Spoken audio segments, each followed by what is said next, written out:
Hello guys. ഇന്ന് May 10 mothers day ആണ്. അപ്പോൾ ഞാൻ രാവിലെ എണീറ്റപ്പോൾ തന്നെ ജസ്റ്റ് നോക്കിയപ്പോൾ അമ്മ ഇത് അടുപ്പത്ത് ഉണ്ണിയപ്പമൊക്കെ ഉണ്ടാക്കി വെച്ചിട്ടുണ്ട്.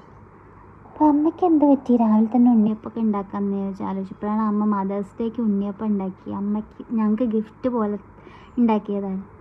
അപ്പോൾ ഞാൻ വിചാരിച്ചു തിരിച്ച് അമ്മയ്ക്ക് എന്തെങ്കിലും ഉണ്ടാക്കി കൊടുത്താലോ, അമ്മയ്ക്ക് ഇഷ്ടമുള്ള എന്തെങ്കിലും ഉണ്ടാക്കി കൊടുത്താലോ എന്ന് വിചാരിച്ചപ്പോഴാണ് അമ്മയ്ക്ക് മാമ്പഴപ്പുളിശ്ശേരി കഴിക്കണം കുറച്ച് ദിവസമായി ഇങ്ങനെ പറയുന്നുണ്ട്. അപ്പോൾ ഞാൻ വിചാരിച്ചു മാമ്പഴപ്പുളിശ്ശേരി ഉണ്ടാക്കാമെന്ന്. ഇത് എൻ്റെ നൂനും മക്കളുമാണ്. നൂനുവിൻ്റെ ലേറ്റസ്റ്റ് കുട്ടിയാണ്. ഒന്നുകൂടി ഉണ്ട്, അത് എവിടെയോ ആണ്. അതാണിത്. അപ്പോൾ കാര്യത്തിലേക്ക് വരാം. അങ്ങനെ മാമ്പഴപ്പുളിശ്ശേരി ഉണ്ടാക്കി എല്ലാം കുഴപ്പമില്ല തോന്നുന്നു. ഇനി അമ്മനെ കൊണ്ട് ടേസ്റ്റ് ചെയ്യിച്ചിട്ട് നോക്കാം. അപ്പോൾ ഞാനിതുവരെ മാമ്പഴപ്പുളിശ്ശേരി ഉണ്ടാക്കിയിട്ടില്ല. അത് ഫസ്റ്റ് ടൈമാണ് ഞാനും മാമ്പഴപ്പുളിശ്ശേരി ഉണ്ടാക്കുന്നത്. ഞാൻ മറ്റേ ആനീസ് കിച്ചണിലെ ഒരു ചേച്ചി ഒന്നും സംസാരിക്കാറില്ല, അവരുടെ പേര് ഞാൻ മറന്നുപോയി. ആ ചേച്ചീൻ്റെ റെസിപ്പി കണ്ടിട്ടാണ് ഉണ്ടാക്കുന്നത്. ഇനി അമ്മ പറയട്ടെ അമ്മയ്ക്ക് ഇഷ്ടപ്പെട്ടോ ഇല്ലേന്ന്. നിങ്ങൾക്ക് റിയാക്ഷൻ കാണുമ്പോൾ മനസ്സിലാവും.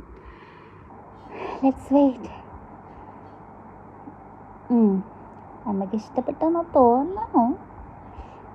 നല്ല എക്സ്പ്രഷനൊക്കെ ഇടുന്നുണ്ട്. അപ്പോൾ ഇഷ്ടപ്പെട്ടെന്ന് വിചാരിക്കുക അല്ലേ? അങ്ങനെയല്ല, അമ്മയ്ക്ക് ഇഷ്ടപ്പെട്ടു എന്ന് പറഞ്ഞു. കുറച്ച് മധുരം കൂടി എന്ന് പറഞ്ഞു. വേറെ പ്രശ്നമൊന്നുമില്ല, നല്ല ടേസ്റ്റ് ഉണ്ടായിരുന്നു പറഞ്ഞു. അപ്പോൾ നെക്സ്റ്റ് ടൈം ഉണ്ടാക്കുമ്പോൾ മധുരം കുറച്ച് ഉണ്ടാക്കാം. നിങ്ങൾ ഇതുപോലെയൊക്കെ എന്തെങ്കിലും ചെയ്യാറുണ്ടോ? നിങ്ങളെ അമ്മയ്ക്ക് വേണ്ടി എന്തെങ്കിലും സ്പെഷ്യലായിട്ട് ഏതെങ്കിലും ഒരു ദിവസമൊക്കെ ചെയ്യാറുണ്ടോ? ഉണ്ടെങ്കിൽ കമൻറ്റ് ചെയ്യൂ. Thank you so much.